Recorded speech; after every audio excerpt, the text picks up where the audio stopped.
बिस्मिल्लाहिर्रहमानिर्रहीम अस्सलाम वालेकुम स्टूडेंट्स, क्या हाल चाल है आप लोगों के। होप सो आप सब खैरियत से होंगे। इस वीडियो में बात करेंगे हम मैथ 100 के क्विज़ नंबर 1 की एंड करेक्ट सॉल्यूशन आपके साथ शेयर करूंगा और एक्सप्लेन करूंगा कि कैसे इनको सॉल्व करते हैं। चलें स्टार्ट करते हैं। अगर आप हमारे इस चैनल पर न्यू हो तो आपने चैनल को सब्सक्राइब कर देना है ताकि इस तरह की वीडियोज़ और भी आपको मिलती रहें। चलें स्टार्ट करते हैं। हमारे पास पहला क्वेश्चन उन्होंने सिंपल पूछा है, अरिथमेटिक सीक्वेंस से क्वेश्चन है कि एक अरिथमेटिक सीक्वेंस है जिसकी जो पहली टर्म है वो क्या है, वो 1 है। अगर हम इस टर्म को 101 दफ़ा, इसकी जो पहली टर्म्स होंगी ना 101 दफ़ा इसको सम करें, यानी कि इस टर्म का 101 दफ़ा सम करें तो हमारे पास इसके जो रिज़ल्ट आएगा वो क्या आएगा, वो आल्सो 101 दफ़ा ही आएगा। ठीक है, 101 आएगा इसका रिज़ल्ट। अब इसमें से जो कॉमन डिफरेंस होगा वो हमने मालूम करना है। तो इसका कॉमन डिफरेंस अगर हम देखें तो इसका सिर्फ और सिर्फ 0 कॉमन डिफरेंस आएगा, कोई कॉमन डिफरेंस नहीं आएगा। जो इसका राइट आंसर है वो क्या है, हमारे पास बी इसका राइट आंसर है। ठीक है, नेक्स्ट दिखाता हूँ मैं आपको क्वेश्चन नंबर 2। मैं आपको सारे कोशिश करूँगा कि आपको कंसेप्ट से समझाने की कोशिश करूँ। पहले इस क्वेश्चन में देखेंगे, इस क्वेश्चन में उन्होंने हमें सिंपल ये बताया हुआ है कि अगर हमारे पास ए की जो वैल्यू है वो 3 हो और एडजॉइंट जो है उसकी वैल्यू ये है, तो हमने क्या मालूम करना है, इस तरह हमने मालूम करना है ए का इन्वर्स। तो इसके लिए हम क्या करेंगे, हमारे पास जो पहले ये वैल्यू है ए की 3 दी हुई है, इसको हम इन सब पर हर एक को 3 पे डिवाइड करते जाएंगे। ठीक है, यानी कि इनके तकसीम 3 करते जाएंगे तो जो हमारे पास आंसर आएगा वो इन्वर्स ए होगा। तो यहाँ पे देखें तो हमारे पास जो इसका राइट आंसर आता है वो ये वाला है। ठीक है, बी आंसर जो है ना इसका राइट आंसर है। ठीक है, आफ्टर सारी कैलकुलेशन के ये इसका राइट आंसर आता है। ठीक है, उसके बाद क्वेश्चन नंबर 3 है हमारे पास। ठीक है, क्वेश्चन नंबर 3 में उन्होंने हमसे पूछा, ये आपकी किताब में एक डेफिनेशन दी हुई है, माइनर ऑफ एन एलिमेंट। ठीक है, इसमें कौन सा ऑर्डर जो होता है, in a third order determinant is a determinant obtained by deleting the row and column that contains the element. अब इसमें उन्होंने देखें यहाँ पे थर्ड एलिमेंट उन्होंने खुद भी बोला हुआ है, the minor of an element in a third order determinant is a third order determinant. ये इसका जो राइट आंसर है वो बी ही बनता है, थर्ड ऑर्डर ही बनता है। जो इसको हम ऑब्टेन करें तो हम रोज़ और कॉलम जो है उनको डिलीट कर सकते हैं। ठीक है, नेक्स्ट क्वेश्चन देखते हैं। क्वेश्चन नंबर 4 है हमारे पास। ठीक है, क्वेश्चन नंबर 4, इसमें उन्होंने हमें सीक्वेंस दी है, for the sequence 5 10 20 48 term will be. एक ये सीक्वेंस चल रही है, इसकी जो 8वीं टर्म आएगी वो क्या आएगी, 8वीं वैल्यू जो है वो क्या आएगी। तो अगर आप इस सीक्वेंस को देखो तो हर सीक्वेंस अपने से पहले पिछले वाला जो मतलब कि हर सीक्वेंस 2 से मल्टीपल हो रही है, आप ये हिसाब लगा सकते हो। ठीक है, अब यहाँ पे ये 4 दी हुई है, 40 को 2 से मल्टीप्लाई करें 80 आ जाएगा, 80 को 2 से मल्टीप्लाई करेंगे 160 आ जाएगा, और उसको 2 से मल्टीप्लाई करें तो 300 कितना आएगा भला, 320 आ जाएगा। ठीक है, ऐसे ही है। अभी जो उसको आप मल्टीप्लाई करोगे 2 से तो आपके पास 640 जो है ना, 8वीं जो इसकी वैल्यू होगी वो आ जाएगी। ए जो ऑप्शन है यहाँ पे हमारे पास इसका राइट ऑप्शन है। ठीक है, नेक्स्ट क्वेश्चन जो हमारे पास है 5, इसमें देख लेते हैं, द एक्सप्लिसिट फार्मूला व्हेन। उन्होंने पूछा कि जो फार्मूला है वो क्या होगा, एक्सप्लिसिट फार्मूला का, जब A1 जो है वो 6 है और जो डिफरेंस D है वो 2 है। तो ये सिंपल कॉमन डिफरेंस का फार्मूला है जो आपको याद होना चाहिए। ये होता है AN=A1 प्लस क्या होता है D। ये पहले भी D लग सकता है, बाद में भी लग सकता है, N(-1) D। ठीक है, ये इसका कॉमन डिफरेंस का फार्मूला है, ये आपको याद होना चाहिए। इस पर और भी MCQs काफ़ी हैं जो मैं आपको आगे दिखाता हूँ चल के। ठीक है, अभी क्वेश्चन 6 में देखें, क्रैमर रूल्स। ठीक है, Cramer rule is not the suitable for which type of problem. किस टाइप की प्रॉब्लम के लिए क्रैमर रूल जो है ना वो बिल्कुल भी सूटेबल नहीं है। तो जो बड़े सिस्टम्स होते हैं जिनमें ज़्यादा अननोन्स वैल्यूज़ होती हैं उनके लिए ये बिल्कुल भी सूटेबल नहीं है। तो इसका राइट आंसर जो है वो क्या है, लार्ज सिस्टम्स, बी आंसर इसका राइट है। ठीक है, क्वेश्चन 7 में देखें तो यहाँ पर उन्होंने हमसे पूछा है, if the sum of the first n natural number is, पहले जो n नेचुरल नंबर उनका जो सम है वो क्या है, n(n+1/2), then their average will be. तो इनकी एवरेज जो होगी वो क्या होगी, तो इनकी एवरेज जो होगी वो n+1/2 होगी, ये इनकी एवरेज होगी। ठीक है, नेचुरल नंबर्स की एवरेज मालूम करने का तरीका क्या होता है, किसी भी चीज़ का एवरेज मालूम करने का तरीका क्या होता है भला, n+1/2, यानी कि कितनी वैल्यूज़ हैं। और बाद ये भी फार्मूला होता है कि हम जितनी वैल्यूज़ होती हैं उन वैल्यूज़ को प्लस करके दो पे जितनी उनकी तादाद होती है उस पर डिवाइड करते हैं। तो यहाँ पे और सीन होता है थोड़ा सा, इसमें हम n+1 n यानी कि जितने भी नेचुरल नंबर्स हैं और +1/2। ठीक है, तो ये सीन होता है। अब इसका राइट आंसर हमारे पास बी है। ठीक है, उसके बाद क्वेश्चन 8 में देखें तो हमारे पास उन्होंने क्वेश्चन पूछा square matrix. A square matrix with ones on the diagonal and zeros elsewhere is called an identity matrix. इसका आंसर जो है ना वो बी है। मैं आपको समझाता हूँ कि इसका मानी क्या बनता है, ठीक है। उन्होंने क्या बोला, एक स्क्वायर मैट्रिक्स यानी कि चारों कोनों वाला, ठीक है, चारों कोनों वाला जो मैट्रिक्स है उसमें वंस जो है ना ऑन द डायगोनल है। अब वंस क्या है, जो जैसे कि इस तरह से होते हैं 1 2 3, ठीक है। अब जो ज़ीरो होंगी वो इधर भी होगी, इधर भी होगी, इधर भी होगी, ठीक है, इधर भी होगी और इधर भी होगी, इधर भी होगी, ठीक है। इस तरह से जो हमारे पास होता है उसको हम क्या बोलते हैं, आइडेंटिटी मैट्रिक्स बोलते हैं, जिसमें हमारे पास जो एक होता है ना वो इस तरह से बीच में से होता है, ठीक है, बाकी इधर उधर जो है ना वो ज़ीरो होती हैं, ठीक है। बी ऑप्शन इसका राइट ऑप्शन है, ठीक है। क्वेश्चन 9 देखें तो उन्होंने पूछा हमें कि कौन सी वैल्यू जो है ना वो फॉल्स स्टेटमेंट में आती है। तो यहाँ पे अगर ये सी वाली देखें, numbers in a sequence always get बिगर। एक सीक्वेंस है उसमें जो नंबर्स हैं वो हमेशा बड़े बड़े होते रहते हैं। तो ये एक तरह से सही भी है, दूसरी तरह से गलत भी है। सही क्यों है, क्योंकि पॉजिटिव अगर पॉइंट ऑफ व्यू से देखें कि अगर सारे नंबर जो है ना वो पॉजिटिव हों तो ये सही है। अगर हमारी जो सीक्वेंस है वो नेगेटिव नंबर्स पर मुश्तमल है, यानी कि 0 -1 -2 -3, तो नेगेटिव में क्या होता है कि आपको पता है कि जितना बड़ा नेगेटिव नंबर होगा उसकी जो वैल्यू है उतनी ही छोटी होगी, ठीक है। तो वहाँ पे ये क्या हो रही होती है, ये इस्तेमाल हो रही होती है, ठीक है। तो ये इसलिए ये आंसर जो हमारे पास ये इसका रॉन्ग आंसर है, और मतलब कि इस पूरे क्वेश्चन का राइट आंसर है, और ये स्टेटमेंट जो है ना ये रॉन्ग है, ठीक है।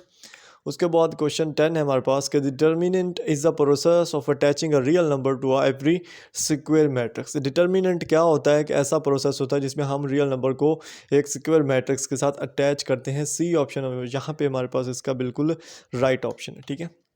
क्वेश्चन नंबर 1 को देखें नेक्स्ट क्विज में, तो इन्होंने हमें सम दिया है फर्स्ट 200 सीक्वेंसेस, ठीक है। कितना, पहले 2000 जो है, सॉरी 200 बोल गया, 2000 सीक्वेंस जो है उनका हम सम करें तो हमारे पास वैल्यू क्या आएगी। अभी इस चीज़ को सीखिएगा, थोड़ी सी ट्रिकी है। अगर आप यहाँ पे इन वैल्यूज़ को देखो तो पहले है -1, फिर है 1, फिर -1, फिर 1, ये सीक्वेंस चल रही है 2000 की सीक्वेंस है ये सारी। तो इसमें अगर आप पहले दो जो नंबर्स हैं उनको अगर आप सम करो, -1 और 1 को, तो आपके पास जो वैल्यू आएगी वो क्या आएगी भला, 0 आएगी, ठीक है। क्या वैल्यू आएगी आपके पास, 0 आएगी पहले दो टर्म्स की। फिर आप नेक्स्ट दो टर्म्स की कर लो, ठीक है, तो आपके पास क्या वैल्यू आएगी, फिर अगेन 0 आएगी। इस तरह अगर आप जुफ्त तादाद ये जितने ज़्यादा होंगे आप इनकी वैल्यू जमा करते जाओ फिर भी वैल्यू जो आएगी वो क्या आएगी, 0 आएगी, ठीक है।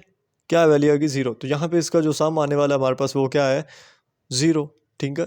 अब ये ए जो ऑप्शन है हमारे पास इसका राइट ऑप्शन है, बहुत ही सिंपल वे में आपको समझाया, ठीक है। उसके बाद क्वेश्चन 2 है हमारे पास, if you have an arithmetic sequence, the first number is 3 and the common difference is 4, what the fourth number in this sequence। अब इन्होंने यहाँ पे हमें एक कॉमन डिफरेंस वाला फार्मूला दिया है। आपको मैंने पहले भी बताया है कि कॉमन डिफरेंस का फार्मूला क्या होता है, an is equal to a1। यहाँ पे हमारे पास फर्स्ट नंबर कितना दिया हुआ है, 3, ठीक है। उसके बाद उन्होंने हमें क्या दिया है, द कॉमन डिफरेंस इज़ 4, ठीक है। यहाँ पे मैं लगा देता हूँ प्लस, ठीक है, प्लस लगा दिया। यहाँ पे कॉमन डिफरेंस और fourth number in a sequence, fourth number हमने मालूम करना है तो यहाँ पे पहले फोर्थ आ जाएगा, प्लस सॉरी मनफी आएगा और 1 आएगा, ठीक है। और ये जो कॉमन डिफरेंस था 4 वो मैंने यहाँ पे लिख दिया डी की वैल्यू, ठीक है। अभी आप इसको मनफी प्लस करो, ठीक है, कितना आएगा, यहाँ पे इन दोनों को करो तो 3 आ जाएगा, 3 को 4 से मल्टीप्लाई करो कितना आ जाएगा, 12, 12 में 3 प्लस करो कितना आएगा, 15, ठीक है। डी ऑप्शन क्या है हमारे पास, यहाँ पे इसका राइट ऑप्शन है। ये कॉमन डिफरेंस का फार्मूला ही लगाया सिंपल मैंने, तो आपने भी इसको ऐसे ही करना है, ठीक है। समझ आ रही क्या मैंने किया है, आपने बिल्कुल ऐसे ही करना है। उसके बाद हमारे पास अगेन उन्होंने वही क्वेश्चन रिपीट किया कि फॉल्स स्टेटमेंट हमने चूज़ करनी, तो यही फॉल्स स्टेटमेंट है डी वाली, कि अगर हम नंबर्स की सीक्वेंस बढ़ती जाए तो वो नंबर्स गेट बिगर हर दफ़ा नहीं होता, नेगेटिव केस में वो स्मॉलर होता है। अगेन हमें उन्होंने क्वेश्चन दिया है कि sum of how many terms of an arithmetic series will be 0 provided that. अच्छा, यहाँ पे उन्होंने क्या कहा है कि जो कितनी ज़्यादा टर्म्स होंगी अरिथमेटिक सीरीज़ की जो कि 0 के इक्वल आए। तो फर्स्ट टर्म जो हमारे पास वो क्या है, -20 है, और इसमें जो कॉमन डिफरेंस है हमारे पास वो है 20। अब इसका अगेन आप अगर लो वही जैसे मैंने पहले किया है, तो हमारे पास यहाँ पे फर्स्ट टर्म कितनी है मैं आपको डायरेक्टली कर रहा हूँ, -20 है हमारे पास, -20 थोड़ा सा लिखने में मसला है, ठीक है, -20 प्लस, ठीक है, यहाँ पे हमारे पास कॉमन डिफरेंस जो है ना वो 20 है। यहाँ पे सीरीज़ वो बोल रहे हैं कि how many terms of an arithmetic series will be zero. ठीक है, यहाँ पे मैं ज़ीरो लगा देता हूँ। ठीक है, और यहाँ पे एक लगा देता हूँ, और यहाँ पे जो है ना वो 20 लगा देता हूँ। ठीक है, क्योंकि कॉमन डिफरेंस 20। अब यहाँ पे मनफी एक को 20 से मल्टीप्लाई करें तो कितना आएगा हमारे पास, 20 आ जाएगा। ये बल्कि हाँ शायद ये मैं इसमें ये नहीं फार्मूला लगेगा। ठीक है, इसमें ये फार्मूला नहीं लगता, लेकिन इसका जो राइट आंसर बनता है ना वो 3 ही बनता है। ठीक है, ये तब मेरे पास इसका आया था सारा सोल्यूशन, लेकिन वो शायद सेव नहीं हो सका।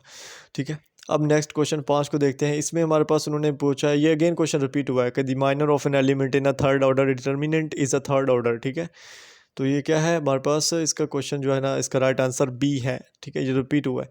उसके बाद determinant of a null matrix. ठीक है, जो डिटर्मिनेंट होता है नल मैट्रिक्स का वो क्या होता है, वो ज़ीरो ही होता है। ठीक है, नल मैट्रिक्स। अब डिटर्मिनेंट होता क्या बेसिकली, ये जो होता है ना ये दो लाइंस जो होती हैं। ठीक है, इसमें कोई भी वैल्यू लाइक ए आ गया तो ये डिटर्मिनेंट है ए का। अब इसमें कोई वैल्यू होगी तो उसको हम जो होते हैं इस तरह इन इन दोनों को, इन दो वैल्यूज़ को, जो एक यहाँ होती है एक यहाँ होती है, इनको मल्टीप्लाई करके इन दोनों को मल्टीप्लाई करते हैं और माइनस बीच में लगा देते हैं और हमारे पास आंसर आता है।